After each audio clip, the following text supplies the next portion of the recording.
মাননীয় মুখ্যমন্ত্রীর কাছে আমার বিশেষ আবেদন বলুন বা অনুরোধ বলুন এবং প্রাণী সম্পদ বিকাশ উন্নয়নের যারা মন্ত্রী আছেন বা পরিবেশ মন্ত্রী আছেন তাদের কাছে আমার বিশেষ অনুরোধ, সেটা হচ্ছে প্রতিটি জেলার, কলকাতা এবং প্রতিটি জেলায় পশু চিকিৎসালয় যেগুলো আছে বা পশু হসপিটালগুলোর অবস্থা ভীষণই খারাপ।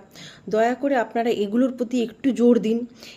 পশুরা ভোট দিতে পারে না মানে এই নয় যে তাদের বেঁচে থাকার কোনো অধিকার নেই। আপনারা পরিবেশ নিয়ে এত কথা বলেন, অথচ পশু হসপিটালগুলোর যে বেহাল দশা, বেহাল অবস্থা, সেদিকে কারোর কোনো নজরই নেই।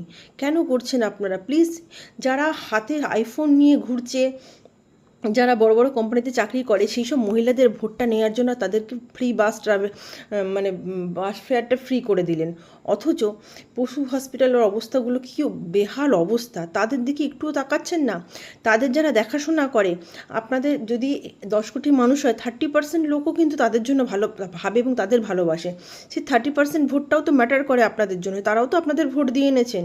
যে আগের সরকার কিছু করেনি, কোনো আইন সেভাবে ইমপ্লিমেন্ট করেনি, সেই জন্যই তো তাদের, এমনকি অ্যানিম্যাল ক্রুয়েল্টির কোনো আইন এখানে ইমপ্লিমেন্ট হয় না। এখানে পশু চিকিৎসালয়গুলোর বেহাল দশা। এখানে রাস্তার পশুগুলো না খেতে পেয়ে ভালো পরিচর্যা পায় না, ক্রুয়েল্টির কোনো কেস নেয় না পুলিশ। সেই সমস্ত কথা ভেবে তো এই পরিবর্তন, তারাও তো এই পরিবারের, মানে আপনাদের এই পরিবর্তনের অংশীদার। তো তাদের কথা একটু ভাববেন না? দয়া করে আপনাদের কাছে অনুরোধ, আপনারা এই বিষয়টা একটু লক্ষ্য করুন, এই বিষয় দিকে একটু ধ্যান দিন। আপনাদের সমস্ত কাজের মধ্যে এটাকেও একটু প্রায়োরিটি দিন, এই কাজটাও একটা প্রায়োরিটির মধ্যে রাখুন। যে পশুগুলোকে বা পরিবেশগুলোকে রক্ষা করতে হবে, যে জলা জমিগুলোকে বন্ধ করে অবৈধ নির্মাণ হয়েছে সেগুলোকে পুনরুদ্ধার করতে হবে। ইভেন পশুই তো মেন আমাদের পরিবেশের ব্যালেন্স বানিয়ে রাখে।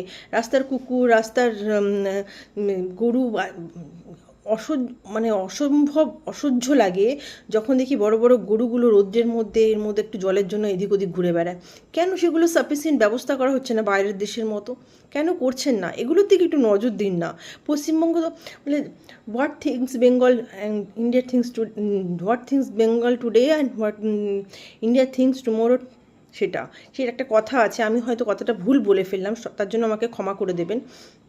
মানে যেটা বেঙ্গল আজকে ভাবে সেটা ভারত, সারা ভারতবর্ষে কালকে ভাবে। তা বেঙ্গল আগে ভাবুক না, বেঙ্গলে আগে ইনফ্রাস্ট্রাকচার, একটা সুন্দর ইনফ্রাস্ট্রাকচার তৈরি করুক না এই পশুগুলোর জন্য, রাস্তার পশুগুলোর জন্য, রাস্তার পশুর হসপিটালগুলোর জন্য। হ্যাঁ, এই পশু হসপিটালগুলোকে সুন্দর করে করে তুলুন না। যেমন পুনেতে আছে, নাসিকে আছে, কেমন সুন্দর করে 24/7 ওদের যাতে ওদের ট্রিটমেন্ট পাওয়া যায়। দয়া করে অনুরোধটুকু রাখুন, আপনাদের কাছে আমার এইটুকুই অনুরোধ।